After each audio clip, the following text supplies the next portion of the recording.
আসসালামু আলাইকুম বন্ধুরা, যাত্রাবাড়ি পার্ক থেকে শুভেচ্ছা ও অভিনন্দন। আজকের আপনাদের বহুদিন পরে পার্কের ভিডিওর চিত্রটা তুলে ধরলাম।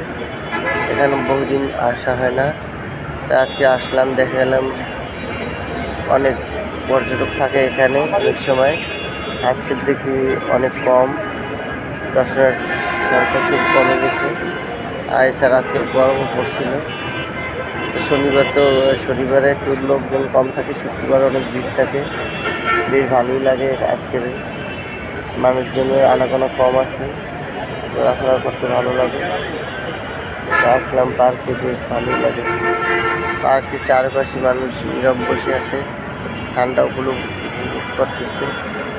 কেউ কেউ গল্প করছে, কেউ কেউ তার প্রিয়জনকে খুঁজছে, কেউ কেউ সাথে করে গেটিস নিয়ে আসছে, দেখাশোনা করছে, যত্ন করছে, কেউ কেউ গল্প করছে। এরই মাঝে আমি আপনাদের মাঝে তুলে ধরলাম এখানকার চিত্র। গাছপালা খুব তরুণতার সতেজ হয়ে উঠেছে। বৃষ্টির পর গাছপালা খুব সতেজ থাকে, গাছগুলো খুব দেখতে ভীষণ সুন্দর।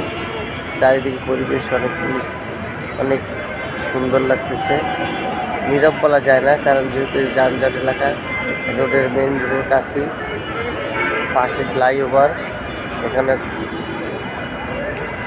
যানজটের খুবই শব্দ আসে। তবে ঢাকা যাত্রাবাড়ির ভিতরে এটাই মোটামুটি ছোটোখাটো পার্ক, এর চেয়ে ভালো পার্ক এখানে নেই।